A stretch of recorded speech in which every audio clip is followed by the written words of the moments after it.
Boker Tov les enfants, nous avons vu donc hier le début, pardonnez-moi, du troisième paragraphe du schéma Israël et on a parlé des tzitzit. Alors, on va reprendre la traduction et aussi dire quelques mots. Vayomer Hashem el Moshe les morts, donc Hashem parle à Moshe et il lui dit de dire aux enfants d'Israël, c'est-à-dire au peuple juif, Ve'amarta alehem, Ve'asu lahem tzitzit, de fabriquer des tzitzit, tzitziyot, au coin des vêtements. Et en plus, il devra y avoir une couleur dans chacun des quatre coins, parce que si vous voulez, c'était des vêtements qui étaient, à l'époque, en tout cas, comme ils étaient conçus, il y avait quatre coins. C'est pas un talit katan, ce que vous avez, donc vous savez de quoi ça a l'air. Sauf que à l'époque, c'était vraiment un vêtement qui nous couvrait, hein, un vêtement comme une couverture, comme un manteau, en tout cas une bonne chemise. C'est pas juste là on le met parce qu'on a fabriqué le talit katan pour qu'on puisse le mettre sous nos vêtements, mais sinon c'était un vêtement, voilà, même par exemple ce que j'ai sur moi ici, si jamais il y avait quatre coins, eh bien normalement dans chacun des coins je dois mettre un tzitzit. Quelqu'un qui a une veste qui a quatre coins, alors vous allez me dire, mais comment on distingue que ce soit un vêtement à quatre coins? Alors bon, pour ça, il y a des halachot. Hein, je veux dire, c'est... Ok, mais enfin, on ne va pas le voir maintenant, mais Ezrat Hashem, peut-être qu'une fois, on essaiera de montrer quelques exemples de vêtements qui pourraient avoir des tzitzit, qui devraient avoir des tzitzit. Bien. Quoi qu'il en soit, Ve'aya lachem les tzitzit, uritem oto, en voyant les tzitzit, que nous dit le troisième paragraphe du schéma Israël? Uzchartem et kol mitzvot Adonai va'asitem otam. Vous vous souviendrez de tous les commandements de l'Éternel et vous les accomplirez. Ah bon? Le souvenir? Mais qu'est-ce que ça veut dire? Parce que je me souviens de quelque chose, je vais l'accomplir? Parce que je dis, ah tiens, ah oui, c'est vrai, Hachem, il nous a donné la Torah. Ah oui, alors je vais faire les commandements. Mais non, c'est quoi ça? Uritem auto. Ben, évidemment, en voyant les tzitzit, on se dit, tiens, mais pourquoi je porte ces fils qui... Qu'est-ce que ça veut dire? Ah mais oui, il y a le nom d'Hachem dessus. Parce que les nœuds, ils font des lettres. Enfin, il faut penser à un nombre de lettres. Ces lettres, c'est le nom d'Hachem. Ah oui, d'accord. Ah, je porte sur moi le nom d'Hachem. Ouh là là, je peux pas faire ce que je veux. Enfin, pardon, je peux pas faire ce que mon Yetzirah me demande de faire. Je suis désolé. Mon cher Yetzirah, je vous aime beaucoup. Mais et voilà, je vous demande de sortir de mon cœur, s'il vous plaît, parce que, vous comprenez, je peux pas avoir les tzitzit d'un côté et vous laisser rester avec moi. Alors voilà, monsieur Yetzirah, allez promener, il y a de belles promenades en forêt, vous savez, la montagne, allez à la mer un petit peu, allez prendre l'air, monsieur Yetzirah, vous allez vous trouver très heureux là-bas, vous savez, allez au zoo, ah oui, au zoo, alors c'est fantastique, hein, dans la cage du lion par exemple. Pourquoi venez habiter chez moi absolument? Enfin, monsieur Yetzirah, laissez-moi tranquille, oui. De toute façon, on pourrait rien faire, j'ai le tzitzit. Cause toujours, tu m'intéresses. Monsieur Yetzirah, je sais que votre combat est légitime. Certes, vous avez comme mission de me faire trébucher. C'est vrai. Mais les tzitzit, la kippa, et puis la Torah que j'apprends tous les jours, les Mishnayot. Vous savez, ça m'aide beaucoup, ça. C'est des antidotes, hein, monsieur Yetzirah. Moi, je vous conseille de vous éloigner parce que vous ne gagnerez pas. C'est coriace, celui-là. Hein. Évidemment, avec des tzitzit, une kippa, la Torah, pas évident. Voilà les enfants, le combat qu'on mène chaque jour. Alors je vois que les jeunes filles regardent d'un air un peu étrange, ou écoutent. Et nous, on n'a pas les tzitzit. Alors, qu'est-ce qui va nous rappeler qu'on doit faire les commandements? En plus, on n'a même pas la kippa. C'est vrai. Dites les filles, hein, n'est-ce pas que vous avez pensé à ça? Ne me dites pas le contraire. Bon, et moi, qu'est-ce que je vais vous dire? Ah! Je ne vais pas vous inventer une réponse, mais simplement, je vais dire quelque chose qui ne va pas plaire aux garçons. Messieurs les garçons, pardonnez-moi. Mais la Torah nous dit que le Yetzer Hara existe chez tout le monde, évidemment, chez les filles comme chez les garçons. Mais chez les filles, c'est un autre, c'est un Yetzer Hara qui ne va pas les attaquer pour les mêmes choses que pour les garçons. C'est-à-dire là-bas, c'est un Yetzer Hara spécial qui va les attaquer peut-être ça veut dire, elles vont se moquer, elles vont se disputer, elles vont faire du lachon hara, peut-être, c'est ça leur Yetzer Hara. Vous aussi, vous l'avez, hein, celui-là, les garçons, mais vous en avez un autre encore, où on a besoin de la kippa, et elles n'ont pas besoin. C'est-à-dire que les tzitzit et la kippa, hein, pour une fille, ce ne sont pas des armes aussi redoutables que pour les garçons. Avec ça. Alors, peut-être, j'essaye de te trouver une explication. Peut-être que, comment vous dire ça, quand la Torah nous a donné, cette envie, n'est-ce pas, de faire ce que Hachem attend de nous, parce que la Torah est merveilleuse, elle est belle. Dès qu'on l'ouvre, on s'aperçoit qu'il y a des trésors. Bon. Eh bien, elle nous a dit quand même une chose. D'ailleurs, je crois que les filles qui étudient le Chumash, vous l'avez appris, les enfants.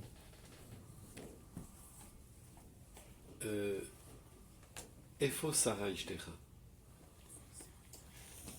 Réponse? Réponse? Bravo. Pourquoi? C'est tout. Elle est discrète. Bon, c'est Rachid, il a fait. En plus, vous avez tous répondu.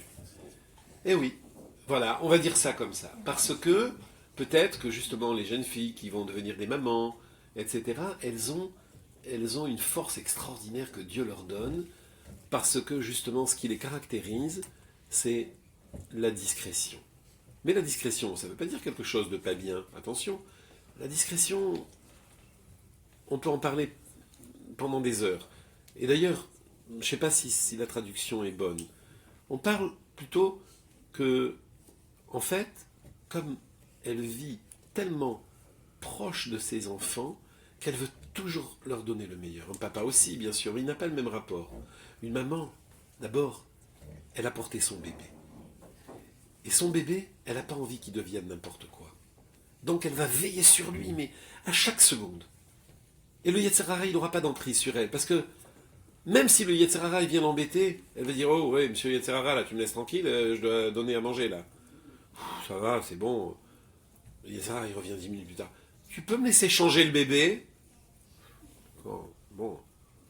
Bon, et maintenant? Oh là là là, mais c'est pas possible, je dois l'habiller maintenant. Il doit aller à l'école, C'est pour ça qu'une femme, sa plus belle bracha, hein, c'est quand elle demande à Hachem d'avoir des enfants. Parce que ça, c'est le plus beau trésor, quoi. C'est magnifique, c'est merveilleux. Alors vous allez me dire, toujours les garçons, mais nous aussi, les papas, ils s'occupent de leurs enfants. Bien sûr, ils leur enseignent la Torah, mais peut-être, c'est différent. On va dire qu'il y a un rapport différent. Le papa, il est dans la rue. Et dans la rue, le Yetzer Hara, il est puissant. Il y a des tas de choses qui ne sont pas bonnes dans la rue. Quand on passe, on entend des mots vulgaires, on entend des gens qui se disputent dans le travail. Alors on a besoin de notre tzitzit et de notre kippa. Vraiment, ce sont des armes. Vraiment, ce sont des aides extraordinaires pour réaliser les mitzvot. C'est un peu comme ça qu'il faut le comprendre, les enfants. Je suis sûr que ce que je viens de dire soulève de nombreuses questions. C'est vrai, et c'est normal. Mais essayez de retenir. Dieu nous donne la Torah de la manière la plus sage qui soit. Les garçons et les filles ont deux natures différentes. C'est comme ça. On ne va pas changer le monde. Hachem a créé les garçons, Hachem a créé les filles, et voilà. Et il y a des mitzvot que les garçons sont tenus de faire. C'est une obligation. Dès qu'on a 13 ans, on met cette filine. On fait ses 3 prières par jour. On met les tzitzit. On met la kippa. Ce sont des mitzvot qui sont propres, effectivement, aux garçons.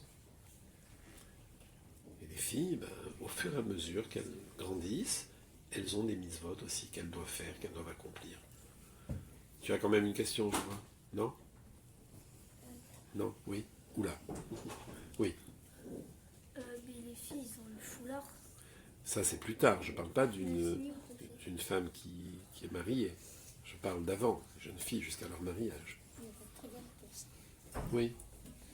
Mais mais en fait, avant il n'y avait pas de tzitzit blanc, c'était que bleu. Non, il y avait les tzitzit blancs et dedans il y en avait un bleu. T'as compris? Pétil, c'est un fil. C'est pas qu'ils étaient tous bleus. Tu as les tzitzit, il y a marqué comme ça, al tzitzit hakanaf, pétil, techelet, pétil, c'est un fil. Pas plusieurs fils, d'accord? Dans chaque coin, il y avait un fil bleu. Oui. C'est quoi le foulard pour les filles? Cacher la tête? Le foulard ou le fait de se couvrir la tête pour une maman, une maman, une dame qui est mariée, parce que Hachem demande que les cheveux, qui sont, on va dire, un cadeau de Dieu, parce que la chevelure, c'est une belle chose que Dieu nous a offert, mais attention, une chevelure longue pour les garçons, non. C'est une chevelure courte et longue pour les filles.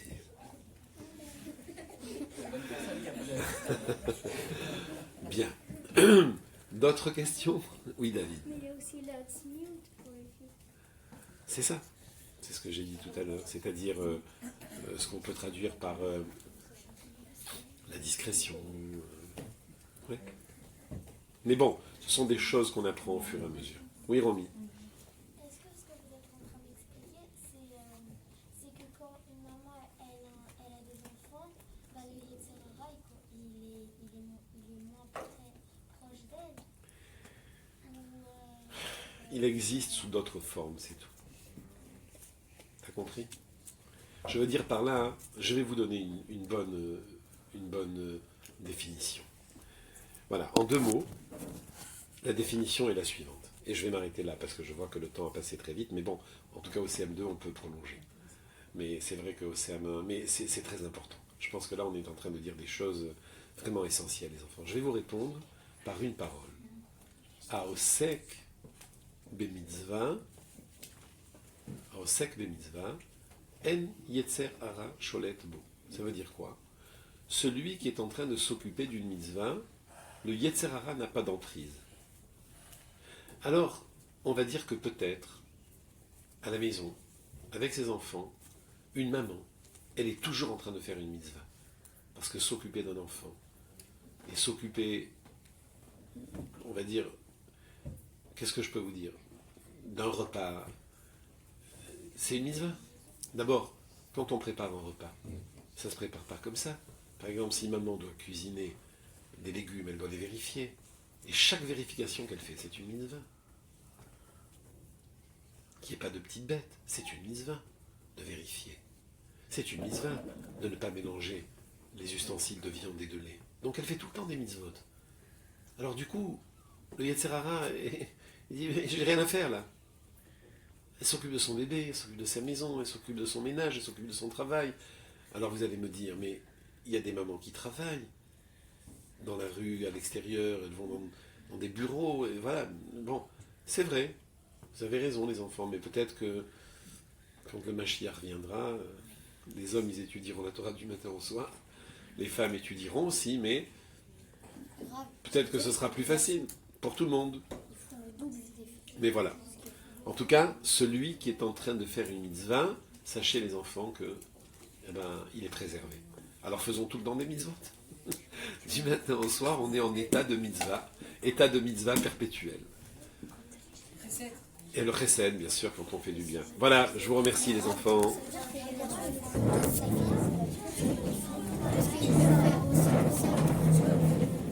Ouais, les garçons font le double des filles. Bon, c'est pas les papas en général qui donnent à manger aux enfants, qui les langent, qui les changent, etc. Enfin, en général. Hein. Oui. Vous pensez que ce sera quoi à Mashiach? Eh bien, il se passera de très belles choses, mais je crois que si on commence à en parler maintenant, il faudrait peut-être rester ici quelques mois, quelques années. Oui. C'est quoi ma paracha? Ah, on en parlera, on verra. Il faudra que tu me donnes la date. Mais le Yetzer Hara, il est plus fort le Shabbat. Pourquoi, David? Parce que le Shabbat, il y a plus de mitzvot à faire. Ah, tu veux dire, c'est les fameux interdits, quoi, ne pas faire tel ou tel... C'est vrai que le Shabbat, il faut faire très très attention. Mais de notre côté, on ne peut pas dire qu'il est plus fort, parce que de l'autre côté, il y a l'ambiance du Shabbat qui nous aide. Mais c'est vrai que parfois, il peut nous provoquer, justement avant Shabbat. Surtout avant Shabbat, quand rien n'est prêt. Ah, le Yetzirah, il se frotte les mains. Ma date, c'est le 3 septembre. Très bien, on verra. De toute façon, tu me diras exactement.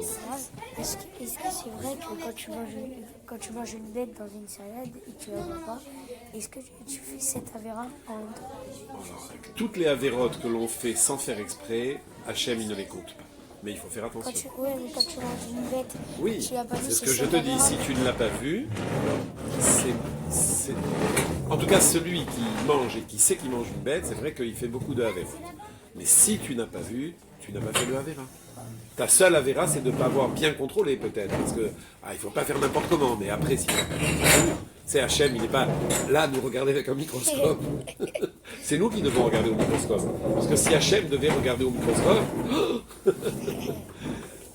Voilà les enfants. Oui, Yael. Si on n'aurait plus de Tirara, on serait plus libre ou on serait plus libre ou alors on serait libre de faire des métiers. Et disons que le Yetzirah, il est toujours un petit peu utile pour l'instant pour qu'on puisse faire... Ah, quand tu iras le Mashiach, c'est encore une autre question. Allez les enfants, à bientôt, tout à l'heure si Dieu veut. Mais en fait, les filles mettent aussi foulard. Oui, Bah, plus tard, quand elles sont mariées. Voilà. Oui. Ah, bah, d'accord, oui, le micro.